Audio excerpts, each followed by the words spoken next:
Welcome जी, बहुत शुक्रिया, thank you very much. आज फिर आप तशरीफ लाए और आज अगेन एक नहायत ही ज़बरदस्त क्वेश्चन है। और इसका ताल्लुक भी इस क्वेश्चन का ताल्लुक भी ग्रोथ से है, पर्सनल डेवलपमेंट से है। क्योंकि ज़िंदगी की बहुत सारी ऐसी चीज़ें होती हैं जो जिनमें हम फंसे होते हैं, उनके सवालों के जवाब नहीं मिल पाते और उस मसाइल में, उस वजूहात में फंसे होने की वजह से हम ग्रो नहीं कर पाते। ठीक है, ये बड़ी ज़रूरी बातें हैं और बड़ा कॉमन सा इशू है। ये ऑलमोस्ट हर बंदे के साथ है, यानी 100% हर बंदे के साथ है। क्योंकि जो लोग तकलीफ में रहते हैं, दुखी रहते हैं, परेशान रहते हैं और कोई सोच उनको तंग कर रही है। ठीक है, आज का जो हमारा टॉपिक है ना, वो बेसिकली माजी की तल्ख बातों के हवाले से है। ठीक है, माजी के तल्ख तजर्बात से, माजी के धोखे या परेशानी से, बेसिकली माजी के साथ है पास्ट। ठीक है, पास्ट में हमारी ज़िंदगी में ना कुछ ऐसे इवेंट्स हुए होते हैं, कुछ ऐसी बातें होती हैं, किसी ने कुछ बुरा कहा होता है, किसी ने कुछ बुरा किया होता है, वो हमें भूल नहीं रहा होता। ठीक है, या वक्ती तौर पे भूल जाए तो बार बार याद आता है, हर महीने याद आता है, हर 15 दिन बाद याद आता है, तो हमें फील होता है, अभी तकलीफ होती है, यार ये क्यों नहीं भूल पा रहा। ठीक है, देखिए ये आज का जो टॉपिक है ना, ये अगर ये प्रॉब्लम बढ़ जाए तो ये डिप्रेशन की तरफ जा सकता है और डिप्रेशन अगर मजीद बढ़ जाए, मजीद मजीद डिसऑर्डर, मेंटल डिसऑर्डर क्रिएट कर सकता है।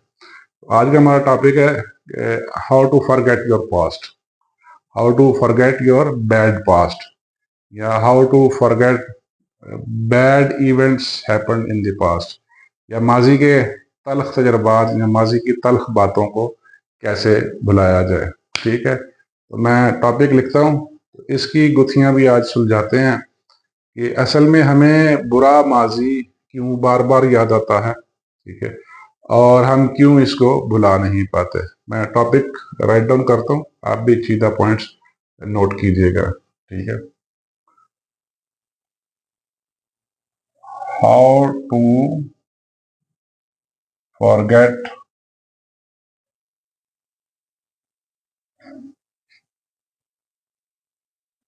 बैड इवेंट्स इन पास्ट, या इसको सिंपली कर देते हैं हाउ टू फॉरगेट पास्ट। ठीक है,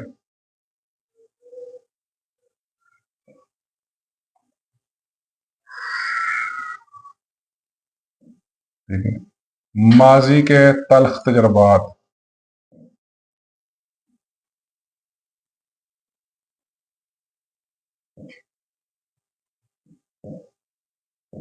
या माजी में किसी ने कुछ कहा, किसी ने कुछ बुरा कहा, कुछ बुरा सोचा, कोई बुरी तनकीद की, किसी के साथ कोई माजी का झगड़ा है, तो ये आज हम डिस्कस करेंगे, इससे जान कैसे छुड़ाई जाए। देखिए इंसान का जो जहन है ना, ये फितरी बात है कि इंसान बाय बर्थ नेगेटिविटी बाइस्ड है। ठीक है, ये बात सबसे इम्पोर्टेंट है नोट करने वाली। असल में पहले हम देखेंगे ये हमें माजी बार बार याद क्यों आता है, तो इसकी दो मेजर रूट काजेज हैं। ऐसे तो कुछ और भी होंगी, बट दो जो मेजर रूट काज है ना, वो दो हैं। ठीक है, एक तो पहली ये है कि हम नेगेटिविटी बायस्ड हैं।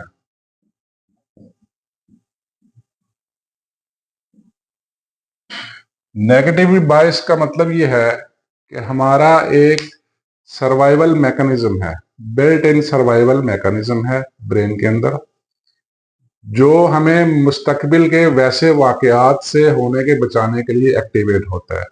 अब जब वो एक्टिवेट होता है ना, तो हमारा ब्रेन जो है वो मनफी चीजों को मस्बत चीजों के ऊपर तरजीह देता है सर्वाइवल के लिए। यानी उसकी कोशिश ये होती है कि फ्यूचर में इस तरह के वाकयात, इस तरह की बातें, इस तरह के इवेंट्स ना हो आपके साथ। इसलिए हम बाय डिफॉल्ट नेगेटिव बाइस्ड है। ठीक है, ये बड़ी जरूरी बात है। ठीक है, और दूसरा पॉइंट ये है कि हमारी ईगो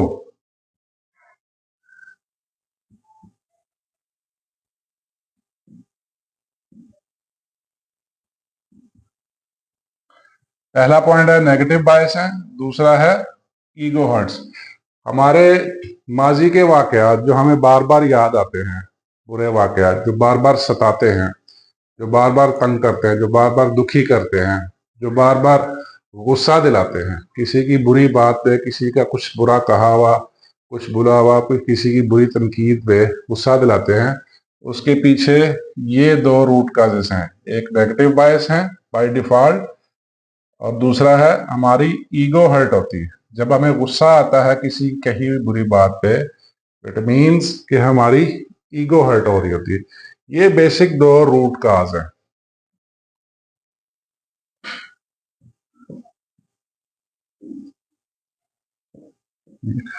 अच्छा, नेगेटिव बायस बाय डिफॉल्ट है, ये फितरत का बिल्ट इन सिस्टम है। बाय डिफॉल्ट हमारा ब्रेन का काम करने का तरीका ये है कि वो नेगेटिव बातों के ऊपर ज्यादा तरजीह देता है ड्यू टू सर्वाइवल मैकेनिज्म। और ईगो भी हमारी भलाई के लिए है, लेकिन ईगो जब ज्यादा हद से बढ़ जाए तो ये हमें खुद पे ऊपर तनकीद करती है, ठीक है, हमें खुद छेड़ती है। यानी हमारी ईगो बेसिकली ये हर्ट होती है, किसी की कुछ बुरी बात कहे, कुछ बुरा कहा हुआ जब हमें बार बार याद आता है, तो बेसिकली हमारी ईगो हर्ट हो रही होती है। ये बेसिक दो रूट काजेज हैं, ठीक है। अच्छा, अब हम आते हैं कि इस माजी को भुलाया कैसे जाए, या how to let go the past, ठीक है। उसके देखिए कुछ डिफरेंट मेथड्स हैं। इस दुनिया में सबके साथ बुरा होता है, ये बात आप लिख लें।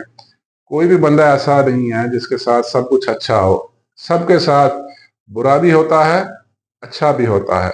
लेकिन सबसे पहले जो बेसिक बात नोट करने वाली है, ठीक है, वो ये है कि क्या हमारी इसमें कोई मिस्टेक थी। जब भी आपकी ईगो हर्ट हो, जब भी आपको बुरी बात याद है, किसी की बात पे गुस्सा आए, किसी माजी के किसी बुरे वाकये की वजह से गुस्सा आए, परेशान हो, तो सबसे पहले आपने ये सोचना है कि आपकी अपनी क्या गलती थी, योर ऑन मिस्टेक।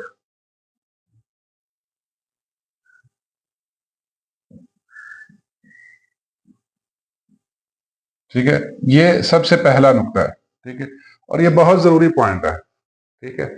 जब आप इसके ऊपर, मैं कुछ स्टेप्स लिखूंगा, जब इस पहले नुक्ते के ऊपर सोचेंगे ना, तो ऑटोमेटिकली ब्रेन फिर आपकी गलती ढूंढने की कोशिश करेगा। यानी ब्रेन को जो भी आप मैसेज देंगे, जो भी आप पैगाम देंगे, वो उस तरह फिर एक्ट करना चाहिए। आपने सबसे पहले सोचना है कि इसमें आपकी पर्सनल गलती क्या थी, ठीक है। बेसिकली मैं एक चीज की वजाहत करता चलूं कि माजी भूलता नहीं है, ठीक है। माजी की बातों पे गुस्सा आना एक नॉर्मल चीज है, लेकिन प्रॉब्लम यह है कि हमने इसको भूलना है, ठीक है। बाय डिफॉल्ट चीजों पे गुस्सा आता है, प्रॉब्लम यह है कि हमने इसको भूलना है। और भूलने का तरीका क्या है कि इसको हम चैनलाइज करें, ठीक है।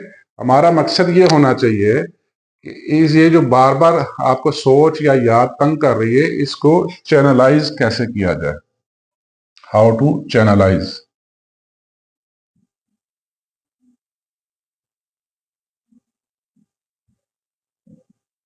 चैनलाइज का मीनिंग यह है कि प्रॉब्लम तो है, मसला तो है, लेकिन इसको कोई सिमत दूसरी दे दें, ठीक है। यानी प्रॉब्लम है, किसी ने कुछ बुरा कहा है, किसी ने कुछ बुरा बोला है, ये बात दुरुस्त है। आपने पहले सोचना है कि इसमें कोई आपकी गलती थी या नहीं थी। दूसरी बात, आपने उसको चैनलाइज करने की कोशिश करी है, यानी इसको कोई और सिमत दे देनी है, इसको कोई डायरेक्शन दूसरी दे देनी है, ठीक है।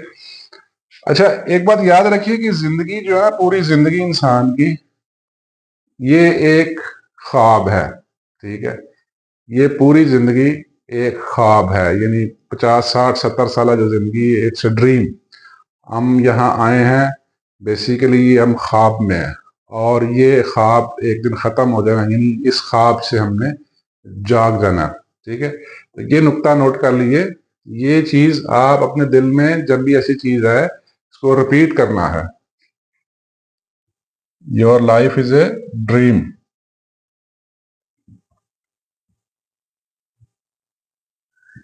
यानी इस ख्वाब से एक दिन हमने उठ जाना है, जो कि बहुत जल्द आने वाला है। यानी 50 60 70 साल स्पैन को बहुत बड़ा स्पैन नहीं है, चुटकी में जल्दी से गुजर जाएगा। ठीक है। अच्छा, आपने अक्सर मूवी भी देखी होगी। ठीक है।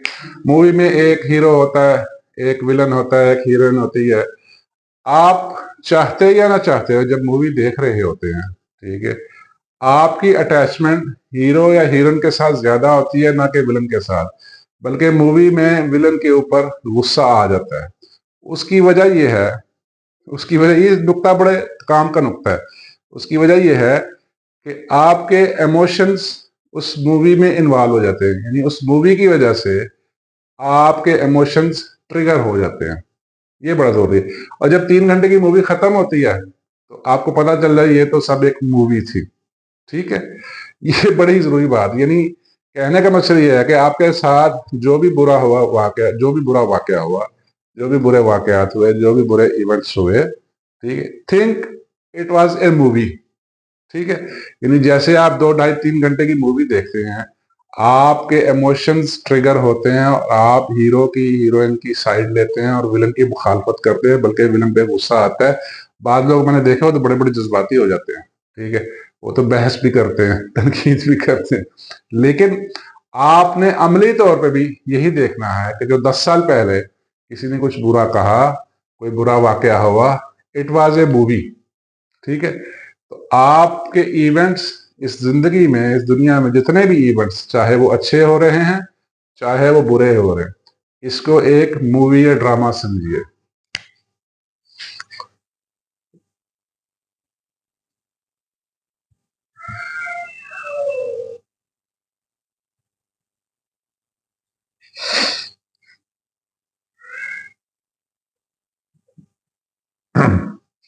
जो ही 3 घंटे की मूवी खत्म होती है, आपके इमोशंस दोबारा नॉर्मल आ जाते हैं, नॉर्मल हो जाते हैं। आप दोबारा हकीकत का सामना करते हैं। राइट। सेम ऐसे ही आपने एक्ट करना है। सेम यही सोचना है कि वो जो वाकया था 10 साल पहले, ठीक है, वो एक मूवी या एक ड्रामा था। ठीक है। अगला जी, एक्सेप्ट इट।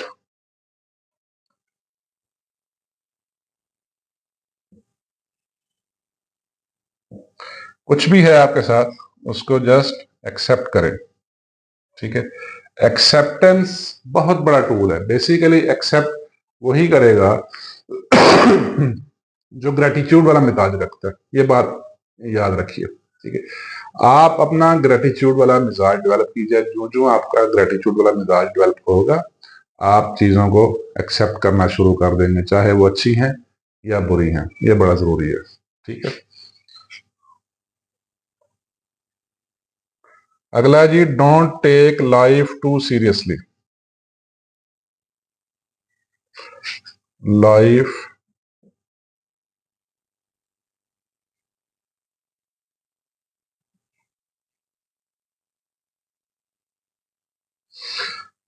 जिंदगी में कभी भी इन वाकयात को सीरियस नहीं लेना। ठीक है। ये जो मैंने ऊपर पॉइंट बताए हैं, इन्हीं पॉइंट की मदद से चैनलाइज करना है। ठीक है। इन्हीं पॉइंट की मदद से चैनलाइज करना है। देखिए, जैसे गुस्सा है, गुस्सा सबको आता है।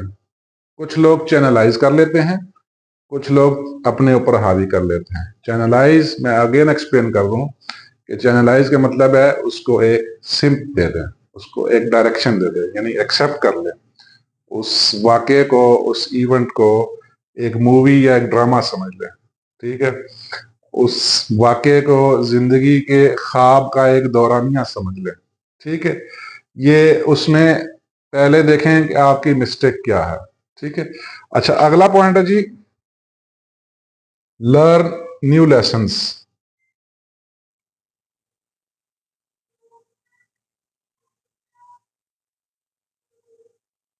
ठीक है। आपने उस वाक्य से क्या सबक सीखा, ये लाजमी याद रखें।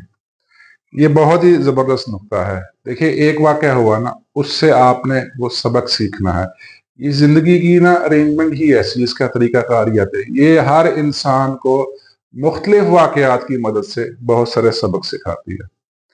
ये जिंदगी हर इंसान को मुख्तलिफ वाकयात की मदद से सबक सिखाती है। हाँ, उसमें उसकी अपनी गलती जरूर होती है, उसमें अपनी गलती मौजूद होती है। वो गलती करता है, फिर फितरत उसके साथ कोई ऐसा इवेंट करवा के उसको सबक सिखाती है। ठीक है, आखिरी पॉइंट जो है ना वो बहुत जरूरी है। ठीक है, आपने ये सोचना है जब भी आपको माजी की किसी बात पे गुस्सा आए, किसी इवेंट पे परेशानी है, डिप्रेशन हो, तो आपने सोचना है, उसको एट्रीब्यूट करना है, एट्रीब्यूट या एसोसिएट कर दें। ठीक है, एसोसिएट यानी एट्रीब्यूट या एसोसिएट। चलें, कुछ तो मैंने सीखा, एटलीस्ट आई लर्न समथिंग।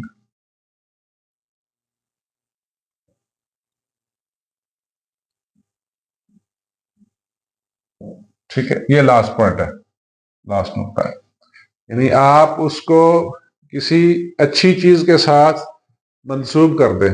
यानी एटलीस्ट मैंने कुछ अच्छा तो सीखा, मैंने कुछ अच्छा हासिल कर लिया, मैंने कोई अच्छी चीज देख ली है। इस तरह आपने उसको एट्रीब्यूट या एसोसिएट करना। ये सारे नुक्ते 1 2 3 4 5 6 7 और 8, 8 नुक्ते, इन सब नुक्तों का मकसद ये है कि आपने चैनलाइज करना है। ठीक है, यानी बुरी बात सबको बुरी लगती है, विच इज क्वाइट नॉर्मल। बार बार याद भी आएगी। क्यों याद आएगी? कि आप उसको बार बार रिकॉल करते हैं, आपकी ईगो हर्ट हुई है, आपके अंदर जो बाय डिफॉल्ट सर्वाइवल मैकेनिज्म है वो आपको नेगेटिविटी आपके सामने बार बार लेके आ रहा है, आपको दिखा रहा है, आपको हिदायत दे रहा है आपके फ्यूचर सर्वाइवल के लिए, ताकि फ्यूचर में आपके साथ उस तरह ना हो। ये बाय डिफॉल्ट है, आपकी ईगो हर्ट होना बाय डिफॉल्ट है। लेकिन इसका ये मतलब नहीं कि उस माजी को लेके बैठ जाए, उस माजी को दिल के साथ लगा रहे, उस माजी को दिल के साथ जोड़ ले। ठीक है, ये सबके साथ होता है, किसी एक के साथ नहीं, सबके साथ होता है। लेकिन द फाइनल सोल्यूशन कि आपने उसको चैनलाइज करना है। आपने माजी की बातों में जो गुस्सा आता है, माजी की बातों में जो परेशानी, डिप्रेशन, इज़्तिराब होता है, जो बार बार सोचें आती हैं, उनको चैनलाइज करना है। और चैनलाइज करने के ये तरीके, आप अपनी मिस्टेक देखिए, आप अपनी पूरी जिंदगी को समझिए ये एक ख्वाब है, इस ख्वाब से कुछ अरसे बाद उठ जाना है। और वाकई हकीकत में ये जिंदगी एक ख्वाब ही है, इससे ज्यादा इसकी कोई हैसियत नहीं है। हम एक सर्टन मकसद के लिए आए हैं, वो मकसद कंप्लीट करना है। जिसने समझा वो करेगा, नहीं तो जाना तो सब ने यहाँ से। ठीक है, एक्सेप्ट इस पूरी जिंदगी को ना एक मूवी समझे, 2-3 घंटे की मूवी, या उस वाक्य को, पर्टिकुलरली उस इवेंट को एक मूवी समझिए, वो एक वाकया था। उसकी वजह यह है कि 10 साल पहले आपकी उंगलियों का साइज कम था, आपका कद या छोटा था या बड़ा था, आपका वजन ज्यादा था या कम था, आपका बॉडी स्ट्रक्चर डिफरेंट था, आपकी सोचें डिफरेंट थी, आपका मिजाज डिफरेंट था, आपका एक्शन डिफरेंट था, आपका एटीट्यूड बिहेवियर डिफरेंट था। हर लम्हे हमारी जिंदगी तब्दील हो रही है, हर लम्हे हमारी जिंदगी तब्दील हो रही है। ठीक है, माजी कुछ भी नहीं है, माजी एक ख्वाब है। वैसे एक जिंदगी भी एक ख्वाब है, इसी तरह माजी भी एक ख्वाब है, और मुस्तकबिल भी एक दिन माजी ही हो जाएगा। ठीक है, ये बड़ी जरूरी बात है, इसको जस्ट एक्सेप्ट करें। लाइफ में बहुत सीरियस ना लें इन चीजों को, इन चीजों को, बल्कि पूरी लाइफ को बहुत सीरियस ना लें, लाइट लें, इजी लें। ठीक है, मेहनत जरूर करें। ठीक है, और सबसे बड़ी बात, इसमें से आपने कोई सबक सीखा, और इस गुस्से को, इस बुरे वाक्य को किसी चीज के साथ एट्रीब्यूट कर दे, किसी अच्छे वाक्य के साथ, किसी अच्छाई के साथ एट्रीब्यूट कर दे, और ये सोचे यार चले एटलीस्ट आई लर्न समथिंग, कुछ तो सीखा। ठीक है, ये आपके क्वेश्चन का आंसर था। बहुत शुक्रिया, थैंक यू वेरी मच।